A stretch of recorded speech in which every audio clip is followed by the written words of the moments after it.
എല്ലാവർക്കും പുതിയൊരു വീഡിയോയിലേക്ക് സ്വാഗതം. ഇന്ന് നമ്മൾ ഡിസ്കസ് ചെയ്യാൻ പോകുന്നത് കേരളത്തെക്കുറിച്ചുള്ള കേരള PSCയിൽ 2025 ചോദിച്ച ക്വസ്റ്റ്യൻസിൻ്റെ ബാക്കി ഭാഗമാണ്. അപ്പം ഇന്ന് നമുക്ക് ക്വസ്റ്റ്യനിലേക്ക് പോവാം. പിന്നെ അതുകൂടാതെ അടുത്ത മാസമാണ് നമുക്ക് എക്സാം വരുന്നത്. അപ്പം അധികമൊന്നും പഠിച്ച് തീരാത്തവരാണെങ്കിൽ ഈ ഒരു ക്വസ്റ്റ്യൻ പേപ്പർ കൂടുതലും ഡിസ്കസ് ചെയ്യുന്നത് ഒന്ന് കാണുന്നത് നന്നായിരിക്കും. ബാക്കി പഠിച്ചു കഴിഞ്ഞിട്ട് റിവിഷൻ ചെയ്യാൻ ഈ ഒരു വീഡിയോസ് നിങ്ങൾക്ക് ഉപകാരപ്രദമാകും. ഓക്കെ, അപ്പോൾ ഫസ്റ്റ് ക്വസ്റ്റ്യനിലോട്ട് പോവാം. കേരളത്തെ സംബന്ധിച്ചിടത്തോളം ഇനി പറയുന്ന പ്രസ്താവനകൾ പരിഗണിക്കുക. എ. മഞ്ചേശ്വരം വടക്കേ അറ്റത്തുള്ള നദിയാണ്. അത് ശരിയാണ്. നമ്മൾ ഇന്നലെ പറഞ്ഞിട്ടുണ്ടായിരുന്നു മഞ്ചേശ്വരം എന്ന് പറയുന്നത് കേരളത്തിന്റെ വടക്കേ അറ്റത്തെ നദിയാണ്. അപ്പം തെക്കേ അറ്റത്ത് ഏതായിരുന്നു? നെയ്യാറാണ് കേരളത്തിന്റെ തെക്കേ അറ്റത്തുള്ള നദി. നെക്സ്റ്റ്, കബനി, ഭവാനി, പമ്പ എന്നിവ കിഴക്കോട്ട് ഒഴുകുന്ന നദികളാണ്. കബനി, ഭവാനി കിഴക്കോട്ടാണ്, പക്ഷേ പമ്പ എന്തല്ല, കിഴക്കോട്ടല്ല. അവിടെ ശരിയായിട്ടുള്ളത് പാമ്പാർ ആണ്, കിഴക്കോട്ട് ഒഴുകുന്ന നദി പാമ്പാർ. പിന്നെ നമ്മൾ പറഞ്ഞിട്ടുണ്ടായിരുന്നു കബനി, ഭവാനി, പാമ്പാർ എന്ന് പറയുന്നത് കാവേരി നദിയുടെ എന്താണ്, പോഷക നദികളാണ്. അപ്പം പ്രസ്താവന എ ശരിയാണ്, ബി തെറ്റാണ്. രണ്ടാമത്തെ ക്വസ്റ്റ്യൻ, 1956 നവംബർ 1 കേരള സംസ്ഥാന രൂപീകരണത്തിന് നേരിട്ട് കാരണമായ സംഭവം ഏതാണ്? 1956 സംസ്ഥാന പുനഃസംഘടനാ ആക്ട് ആണ് എന്ത്, ഈ ഒരു കേരള സംസ്ഥാന രൂപീകരണത്തിന് കാരണമായ സംഭവം. 1956 സംസ്ഥാന പുനഃസംഘടനാ ആക്ട്. അടുത്ത ക്വസ്റ്റ്യൻ, ചെങ്ങന്നൂരാത്തി എന്ന വീരകഥാപാത്രം കേരളത്തിലെ ഏത് ആഖ്യാന പാരമ്പര്യത്തിൽ പെട്ടതാണ്? ചെങ്ങന്നൂരാത്തി എന്ന വീരകഥാപാത്രം കേരളത്തിലെ ഏത് ആഖ്യാന പാരമ്പര്യത്തിൽ പെട്ടതാണ്? അത് ഇടനാടൻ പാട്ടാണ്. ധീരരായ വീരനായകന്മാരുടെയും അതുപോലെ തന്നെ നായികമാരുടെയും കഥകളാണ് ഇതിൻ്റെ പ്രധാന പ്രമേയം എന്ന് പറയുന്നത്. അടുത്ത ക്വസ്റ്റ്യൻ, 1963 കേരള ഭൂപരിഷ്കരണ നിയമം പ്രധാനമായും ലക്ഷ്യമിടുന്നത് വൻതോതിലുള്ള വാണിജ്യ കൃഷി പ്രോത്സാഹിപ്പിക്കുക, കുടിയാൻ നിർത്തലാക്കുകയും കുടിയാന്മാർക്ക് ഭൂമിയുടെ ഉടമസ്ഥാവകാശം നൽകുകയും ചെയ്യുക അല്ലേ? അപ്പം ഓപ്ഷൻ ബി ആണ് ശരിയായിട്ടുള്ള ഉത്തരം. കുടിയാൻ നിർത്തലാക്കുകയും കുടിയാന്മാർക്ക് ഭൂമിയുടെ ഉടമസ്ഥാവകാശം നൽകുകയും ചെയ്യുക എന്നതാണ് 1963 കേരള ഭൂപരിഷ്കരണ നിയമം പ്രധാനമായിട്ട് ലക്ഷ്യമിടുന്നത്. അടുത്ത ക്വസ്റ്റ്യൻ, വയനാട്ടിലെ എടയ്ക്കൽ ഗുഹകളും അതിൻ്റെ ശിലാകലകളും ആരാണ് കണ്ടെത്തിയത്? വയനാട്ടിലെ ഇടയ്ക്കൽ ഗുഹകളും അതിൻ്റെ ശിലാകലകളും ആരാണ് കണ്ടെത്തിയത്? ആരാണ്? ഫോസറ്റ്. ഫ്രെഡ് ഫോസറ്റ് ആണ് എന്ത്, ഈ വയനാട്ടിലെ നമ്മുടെ എടയ്ക്കൽ ഗുഹകളും അതിൻ്റെ ശിലാകലകളും ഒക്കെ കണ്ടെത്തിയത് ആരാണ്? Fred faucet. അടുത്ത ക്വസ്റ്റ്യൻ, കേരളത്തിലെ ഭരതേശ്വര ക്ഷേത്രം ഏതാണ്? കേരളത്തിലെ ഭരതേശ്വര ക്ഷേത്രം ഏതാണ്? എവിടെയാണ് എന്നാണ്. എവിടെയാണ്? ഇരിങ്ങാലക്കുടയാണ്. എവിടെയാണ് എന്നെങ്കിൽ ഇരിങ്ങാലക്കുടയാണ് ഭരതേശ്വര ക്ഷേത്രം. ഇനി ഏതാണ് എന്ന് വെച്ചാൽ കൂടൽ മാണിക്യ ക്ഷേത്രം. കൂടൽ മാണിക്യം ക്ഷേത്രം. കൂടൽ മാണിക്യം ക്ഷേത്രം ആണ് എന്ത്, കേരളത്തിലെ ഭരതേശ്വര ക്ഷേത്രം എന്ന് പറയുന്നത്. കൂടൽ മാണിക്യം ക്ഷേത്രം ആണ് കേരളത്തിലെ ഭരതേശ്വര ക്ഷേത്രം. ഇതെവിടെയാണ്? ഇരിങ്ങാലക്കുട ആണ് സ്ഥിതി ചെയ്യുന്നത്. കേരളത്തിലെ ആദ്യത്തെ IT കോറിഡോർ ഏത് ഹൈവേയിലാണ് സ്ഥിതി ചെയ്യുന്നത്? കേരളത്തിലെ ആദ്യത്തെ IT കോറിഡോർ ഏത് ഹൈവേയിലാണ് സ്ഥിതി ചെയ്യുന്നത്? ഉത്തരം NH66 ആണ്. NH66. അടുത്ത ക്വസ്റ്റ്യൻ, ഉത്തരവാദിത്ത ടൂറിസം രീതികൾ പ്രോത്സാഹിപ്പിക്കുന്ന കേരള ടൂറിസം സംരംഭം ഏതാണ്? ഉത്തരവാദിത്ത ടൂറിസം രീതികൾ പ്രോത്സാഹിപ്പിക്കുന്ന കേരള ടൂറിസം സംരംഭം ഏതാണ്? ഉത്തരവാദിത്ത ടൂറിസം മിഷൻ ആണ് ശരിയായിട്ടുള്ള ഉത്തരം. അടുത്ത ക്വസ്റ്റ്യൻ, കേരള സംസ്ഥാനത്തിലെ പഞ്ചായത്തുകളിലെയും മുനിസിപ്പാലിറ്റികളിലെയും വാർഡുകൾ വിഭജിച്ച് അവയുടെ അതിർത്തികൾ നിശ്ചയിക്കുക എന്ന ഉദ്ദേശത്തോടു കൂടി 2024 രൂപീകരിച്ച കേരള സംസ്ഥാന ഡീലിമിറ്റേഷൻ കമ്മീഷന്റെ അധ്യക്ഷൻ ആരാണ്? എ. ഷാജഹാൻ ആണ് എന്ത്, കേരള സംസ്ഥാന ഡീലിമിറ്റേഷൻ കമ്മീഷന്റെ അധ്യക്ഷൻ എ. ഷാജഹാൻ ആണ്. ഓക്കെ, അടുത്ത ക്വസ്റ്റ്യൻ, കേരളത്തിലെ ഒന്നാമത്തെ EMS നമ്പൂതിരിപ്പാടിന്റെ കീഴിലുള്ള മന്ത്രിസഭയുമായി ബന്ധപ്പെട്ട് ശരിയായ പ്രസ്താവനകൾ ഏതെല്ലാം? ജോസഫ് മുണ്ടശ്ശേരി ആയിരുന്നു കേരളത്തിലെ ആദ്യത്തെ വിദ്യാഭ്യാസ മന്ത്രി, അല്ലെ? അത് ശരിയാണ്. 1957 എന്താണ് കേരള വിദ്യാഭ്യാസ ബില്ല് അവതരിപ്പിച്ചത് ആരായിരുന്നു? ജോസഫ് മുണ്ടശ്ശേരി ആയിരുന്നു. അപ്പം ആദ്യത്തെ നമ്മുടെ വിദ്യാഭ്യാസ മന്ത്രി ആരായിരുന്നു? ജോസഫ് മുണ്ടശ്ശേരി. PK ചാത്തൻ വ്യവസായ വകുപ്പ് മന്ത്രിയായിരുന്നു. അത് തെറ്റാണ്. വ്യവസായ വകുപ്പ് മന്ത്രി ആരായിരുന്നു? KP ഗോപാലൻ ആയിരുന്നു. എന്ത്? വ്യവസായ വകുപ്പ് മന്ത്രി. ആരാണ്? KP Gopalan. KP Gopalan. Okay, അടുത്തത് KR ഗൗരി ആയിരുന്നു റവന്യൂ വകുപ്പ് മന്ത്രി. ആരാണ്? KR ഗൗരി. അത് ശരിയാണ്. KP ഗോപാലൻ തദ്ദേശ സ്വയംഭരണ വകുപ്പ് മന്ത്രിയായിരുന്നു. അത് തെറ്റാണ്. ശരിയായിട്ടുള്ള ഉത്തരം PK ചാത്തനാണ്, അല്ലേ? ഓക്കെ, PK ചാത്തൻ ആണ്. ചാത്തൻ ഇവിടെ ഓക്കെ, എഴുതണമെന്നുണ്ടോ? PK ചാത്തൻ എന്നാണ്. ചാത്തൻ മാസ്റ്റർ ആണ്, അല്ലെങ്കിൽ PK ചാത്തൻ ആയിരുന്നു എന്ത്? തദ്ദേശ സ്വയംഭരണ വകുപ്പ് മന്ത്രി. അപ്പം ഇതിൽ ശരിയായ പ്രസ്താവനകൾ 1ഉം 3ഉം മാത്രമാണ്. 1, 3 പ്രസ്താവനകൾ മാത്രമാണ് ശരിയായിട്ടുള്ളത്. കേരളത്തിലെ സൈലന്റ് വാലി ദേശീയോദ്യാനം ഏത് തരം വനം ആവാസ വ്യവസ്ഥയെ സംരക്ഷിക്കുന്നതിൽ പേരുകേട്ടതാണ്? കേരളത്തിലെ സൈലന്റ് വാലി ദേശീയോദ്യാനം ഏത് തരം വനം ആവാസ വ്യവസ്ഥയെ സംരക്ഷിക്കുന്നതിന് പേരുകേട്ടതാണ്? ഏതാണ്? ഉഷ്ണമേഖല മഴക്കാടുകളാണ്. ഏതാണ്? ഉഷ്ണമേഖല മഴക്കാടുകൾ. അടുത്ത ക്വസ്റ്റ്യൻ, കേരളത്തിൽ കണ്ടുകിട്ടിയതിൽ വെച്ച് ഏറ്റവും വലിയ ചുമർ ചിത്രം കൃഷ്ണപുരം കൊട്ടാരത്തിലാണ്. ഈ ചുമർ ചിത്രത്തിലെ വിഷയം ഏതാണ്? ഈ കൃഷ്ണപുരം കൊട്ടാരം എവിടെയാണ്? കായംകുളമാണ് കേട്ടോ. എവിടെയാണ്? കായംകുളം. ആലപ്പുഴ ജില്ലയിലെ കായംകുളം ആണ് എന്ത്? കൃഷ്ണപുരം കൊട്ടാരം സ്ഥിതി ചെയ്യുന്നത്. കായംകുളം.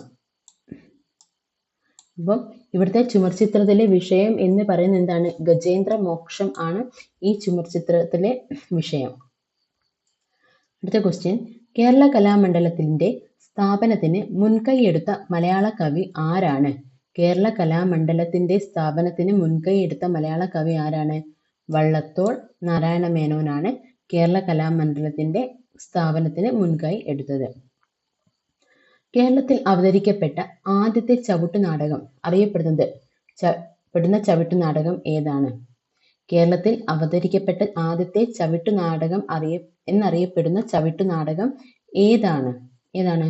കാറൽമാൻസ് ചരിതം എന്ന് പറയുന്നതാണ് എന്ത്?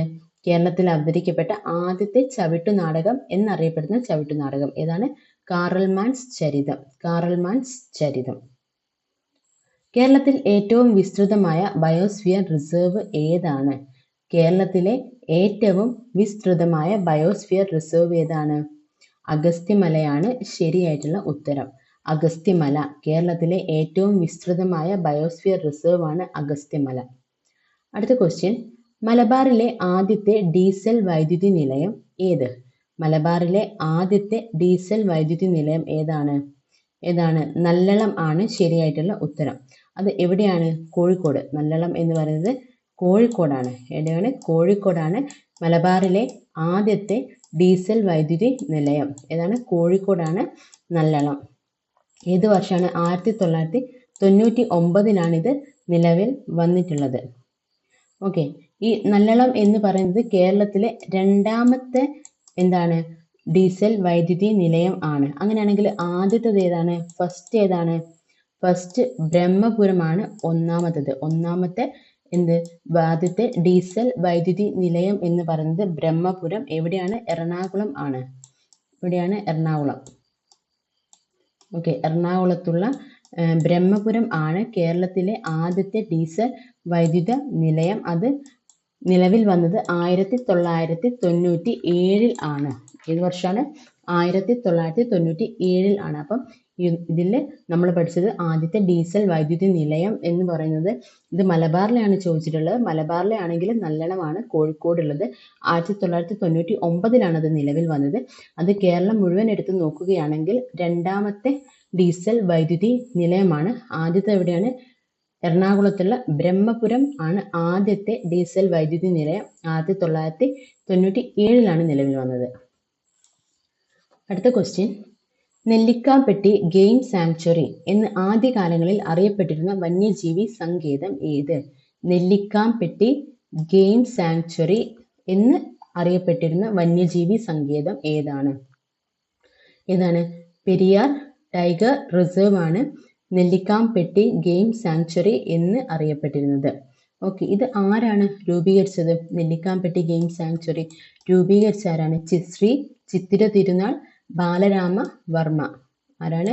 ശ്രീ ചിത്തിര തിരുനാൾ ബാലരാമ വർമ്മയാണ് ഈ നെല്ലിക്കാംപെട്ടി എന്ന് പറഞ്ഞിട്ടുള്ള ഗെയിം സാങ്ച്വറി രൂപീകരിച്ചിട്ടുള്ളത്. അത് 1950 ഇതിൻ്റെ പേര് മാറിയിട്ട് എന്തായത്?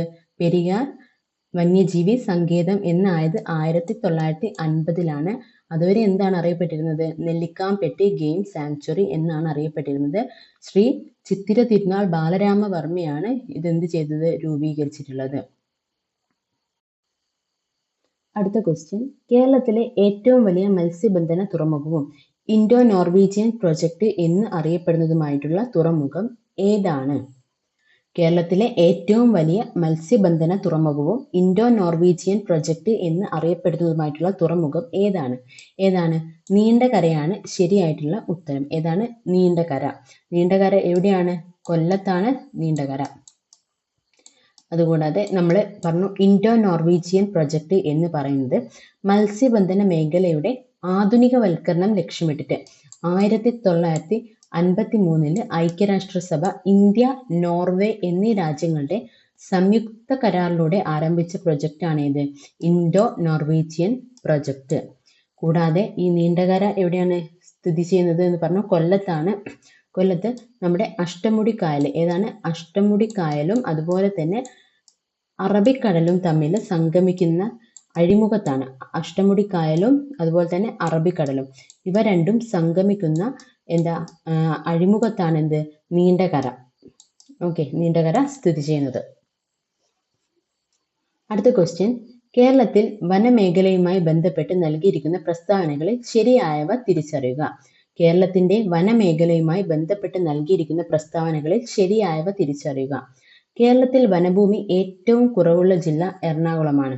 അത് തെറ്റാണ്. എവിടെയാണ്? ആലപ്പുഴ ആണ് ശരിയായിട്ടുള്ള ഉത്തരം. എവിടെയാണ്? ആലപ്പുഴ. അടുത്തത്, കേരള ഫോറസ്റ്റ് റിസർച്ച് ഇൻസ്റ്റിറ്റ്യൂട്ടിന്റെ ആസ്ഥാനം എവിടെയാണ്? കൊച്ചിയാണ്. അതും തെറ്റാണ്. അത് എവിടെയാണ്? പീച്ചി. എവിടെയാണ്? തൃശ്ശൂരിലെ പീച്ചി എന്ന് പറഞ്ഞ സ്ഥലത്താണ്. പീച്ചി, തൃശ്ശൂർ. കേരള ഫോറസ്റ്റ് റിസർച്ച് ഇൻസ്റ്റിറ്റ്യൂട്ടിന്റെ ആസ്ഥാനം പീച്ചി, തൃശ്ശൂർ ആണ്. അടുത്തത്, സൈലന്റ് വാലി ഒരു ഉഷ്ണമേഖല നിത്യഹരിത വനപ്രദേശമാണ്. അത് ശരിയാണ്. അതുപോലെ തന്നെ കേരളത്തിൽ വനഭൂമി ഏറ്റവും കൂടുതലുള്ളത് ഇടുക്കി ജില്ലയിലാണ്. അതും ശരിയാണ്. ഓക്കെ, നമ്മൾ പറഞ്ഞല്ലോ സൈലന്റ്. അപ്പൊ ഉത്തരം എന്താ? ഇതിൽ ശരിയായിട്ടുള്ള ഉത്തരം 3ഉം 4ഉം മാത്രമാണ് ശരി. അപ്പൊ നമ്മൾ സൈലന്റ് വാലി പറഞ്ഞല്ലോ. സൈലന്റ് വാലിയിലൂടെ ഒഴുകുന്ന പുഴ ഏതാണ്? നമ്മൾ പറഞ്ഞ എവിടെ? സൈലന്റ് വാലിയിലൂടെ ഒഴുകുന്ന പുഴ ഏതാണ്? അത് ഏതാണ്? കുന്തിപ്പുഴ ആണ്. സൈലന്റ് വാലിയിലൂടെ ഒഴുകുന്ന പുഴ ഏതാണ്? കുന്തിപ്പുഴ ആണ്. ഓക്കെ, സൈലന്റ് വാലി ദേശീയോദ്യാനമായി പ്രഖ്യാപിച്ച വർഷം ഏതാണ്?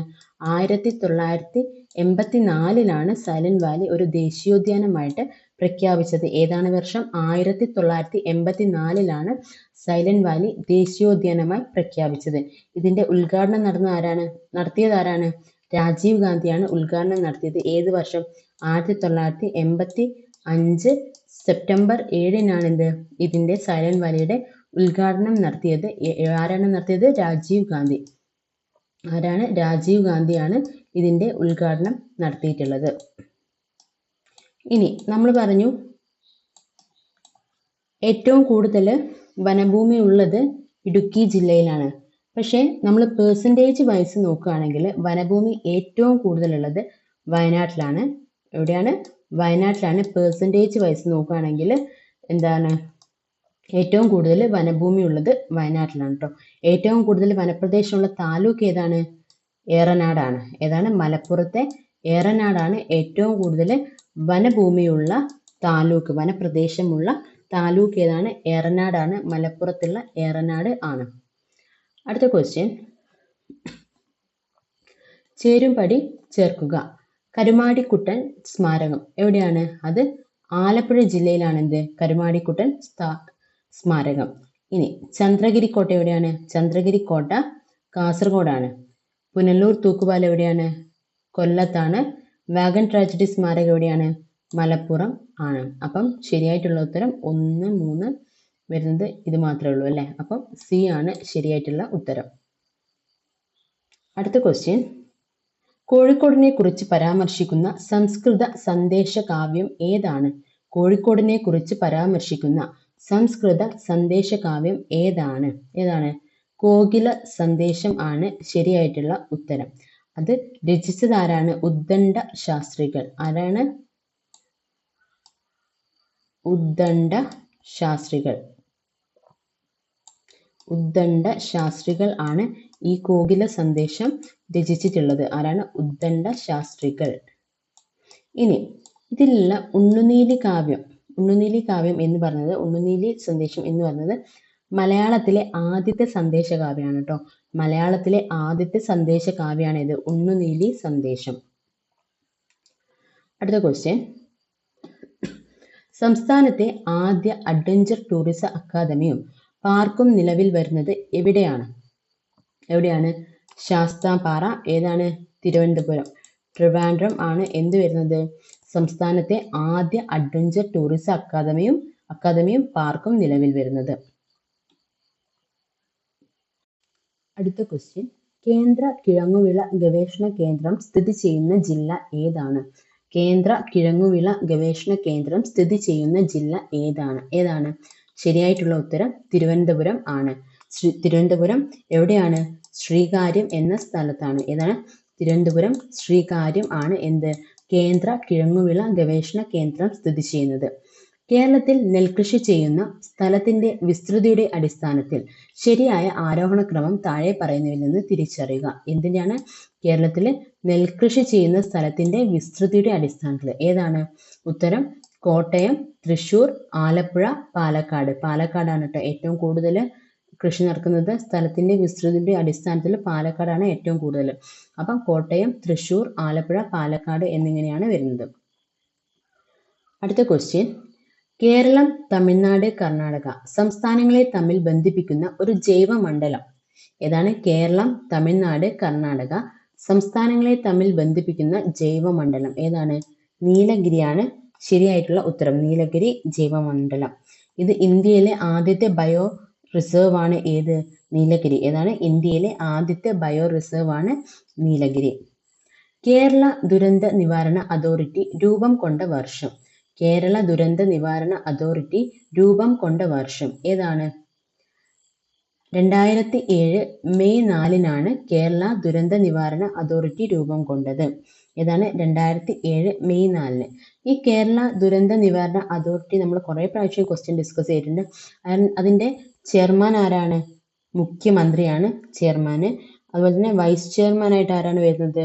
റവന്യൂ വകുപ്പ് മന്ത്രിയാണ് എന്ത്? കേരള ദുരന്ത നിവാരണ അതോറിറ്റിയുടെ വൈസ് ചെയർമാൻ ആരാണ്? റവന്യൂ വകുപ്പ് മന്ത്രി. ഓക്കെ,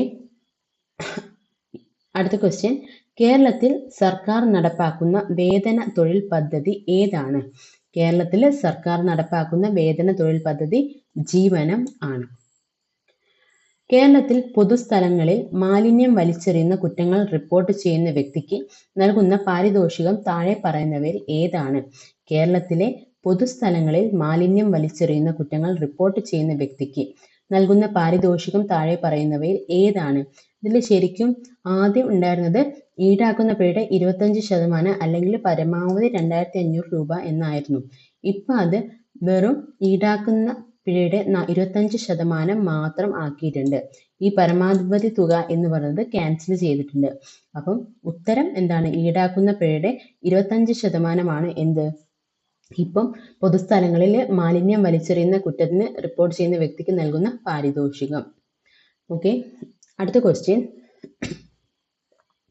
2024-25 അധ്യയന വർഷം മുതൽ കേരള സ്കൂൾ കലോത്സവത്തിൽ ഉൾപ്പെടുത്തിയ ഗോത്ര കലാരൂപങ്ങൾ താഴെ കൊടുത്തിരിക്കുന്നവയിൽ ഏതെല്ലാമാണ്? ഏതൊക്കെയാണ്? പണിയ നൃത്തം ഉണ്ട്, പളിയ നൃത്തം, ഇരുള നൃത്തം, മംഗലം കളി, ഇതിൽ മിതുവ നൃത്തം ഇല്ല. മല പുലയ ആട്ടം. അപ്പം ഇതിൽ 5 പുതിയ എന്താണ് കലാരൂപങ്ങൾ, ഗോത്ര കലാരൂപങ്ങളാണ് 2024-25 അധ്യയന വർഷം മുതൽ കേരള സ്കൂൾ കലോത്സവത്തിൽ കൊണ്ടുവന്നിരിക്കുന്നത്. അതിൽ 5 ഒഴിച്ച് ബാക്കിയെല്ലാമാണ് ശരിയായിട്ടുള്ള ഉത്തരം. അപ്പം ഓപ്ഷൻ ഡി ആണ് ശരിയായിട്ടുള്ള ഉത്തരം. കേരളത്തിലെ ഇപ്പോഴത്തെ മുഖ്യ തിരഞ്ഞെടുപ്പ് കമ്മീഷണർ താഴെ തന്നിരിക്കുന്നവരിൽ ആരാണ്? കേരളത്തിൽ നമുക്ക് മുഖ്യ തിരഞ്ഞെടുപ്പ് കമ്മീഷണർ എന്ന പദവിയല്ല ഉള്ളത്, എന്താണ്, മുഖ്യ തിരഞ്ഞെടുപ്പ് ഓഫീസറാണുള്ളത്. ഓക്കെ, അപ്പം അതിൽ ഇപ്പോഴത്തെ മുഖ്യ തിരഞ്ഞെടുപ്പ് ഓഫീസർ എന്ന് പറയുന്നത് ഡോക്ടർ എ കൗശികൻ ആണ്. ആരാണ്? ഡോക്ടർ എ കൗശികൻ ആണ് ഇപ്പോഴത്തെ മുഖ്യ തിരഞ്ഞെടുപ്പ് ഓഫീസർ. ആരാണ്? ഡോക്ടർ എ കൗശികൻ ആണ് മുഖ്യ തിരഞ്ഞെടുപ്പ് ഓഫീസർ. അടുത്ത ക്വസ്റ്റ്യൻ, കേരള സംസ്ഥാന ദുരന്ത നിവാരണ അതോറിറ്റി സ്ഥാപിക്കുമ്പോൾ കേരളത്തിന്റെ മുഖ്യമന്ത്രി ആരായിരുന്നു? കേരള സംസ്ഥാന ദുരന്ത നിവാരണ അതോറിറ്റി സ്ഥാപിക്കുമ്പോൾ കേരളത്തിന്റെ മുഖ്യമന്ത്രി ആരായിരുന്നു? നമ്മൾ പറഞ്ഞു ഏത് വർഷമാണ് കേരള സംസ്ഥാന ദുരന്ത നിവാരണ അതോറിറ്റി സ്ഥാപിച്ചത്? 2007. ഓക്കെ, അപ്പൊ നമ്മുടെ മുഖ്യമന്ത്രി എന്ന് പറയുന്ന ആരായിരുന്നു? VS അച്യുതാനന്ദന്റെ കാലത്താണ് എന്ത് കേരള സംസ്ഥാന ദുരന്ത നിവാരണ അതോറിറ്റി സ്ഥാപിച്ചിട്ടുള്ളത്. അടുത്തത്, എവിടെയാണ് കൃഷി വകുപ്പിന്റെ നിയന്ത്രണത്തിലുള്ള കേരളത്തിലെ ആദ്യത്തെ അഗ്രി എക്സ്പോ സെന്റർ പ്രവർത്തനം ആരംഭിച്ചത്? എവിടെയാണ് കൃഷി വകുപ്പിന്റെ നിയന്ത്രണത്തിലുള്ള കേരളത്തിലെ ആദ്യത്തെ അഗ്രി എക്സ്പോ സെന്റർ പ്രവർത്തനം ആരംഭിച്ചിട്ടുള്ളത്? എവിടെയാണ്? അത് ആനയറയാണ്. ഏതാണ് ജില്ല? ട്രിവാൻഡ്രം. ഓക്കെ, എവിടെയാണ്? ട്രിവാൻഡ്രത്തുള്ള ആനയറയാണ് ആദ്യത്തെ കൃഷി വകുപ്പിന്റെ നിയന്ത്രണത്തിലുള്ള കേരളത്തിലെ ആദ്യത്തെ അഗ്രി എക്സ്പോ സെന്റർ പ്രവർത്തനം ആരംഭിച്ചത്. അടുത്ത ക്വസ്റ്റ്യൻ, കേരളത്തിലെ തൃതീയ ആരോഗ്യ സ്ഥാപനങ്ങൾ ഏവ? കേരളത്തിലെ തൃതീയ ആരോഗ്യ സ്ഥാപനം ഏതാണ്? ഉത്തരം മെഡിക്കൽ കോളേജാണ് തൃതീയം. ഇതിൽ ജനറൽ ആശുപത്രികൾ, താലൂക്ക് ആശുപത്രികൾ എന്ന് പറയുന്നത് ഏതാണ്? ദ്വിതീയ ആണ് കേട്ടോ. ഏതാണ്? ദ്വിതീയ ആരോഗ്യ സ്ഥാപനങ്ങളാണ് ഏത്? ജനറൽ ആശുപത്രികൾ, അതുപോലെ തന്നെ താലൂക്ക് ആശുപത്രികൾ എന്ന് പറയുന്നത്. ഇനി സാമൂഹിക ആരോഗ്യ കേന്ദ്രങ്ങളാണെങ്കിലോ അത് പ്രാഥമിക അല്ലെങ്കിൽ ദ്വിതീയ തലങ്ങൾക്ക് ഇടയിലുള്ളതാണ് എന്ത്? സാമൂഹിക ആരോഗ്യ കേന്ദ്രങ്ങൾ. അപ്പോൾ ഇന്നത്തെ വീഡിയോയിൽ ഇത്രയാണ് ഡിസ്കസ് ചെയ്യുന്നത്. ഇനി അടുത്തൊരു വീഡിയോയിൽ നമുക്ക് ബാക്കി ക്വസ്റ്റ്യൻസും, കേരളത്തിൽ നിന്നാണ് കുറേ ക്വസ്റ്റ്യൻസ് ഇതുവരെ PSC ചോദിച്ചിട്ടുണ്ട്. അപ്പോൾ അടുത്ത ക്വസ്റ്റ്യൻസ് അടുത്ത വീഡിയോയിൽ ബാക്കി ചെയ്യാവുന്നതാണ്. Okay, thank you.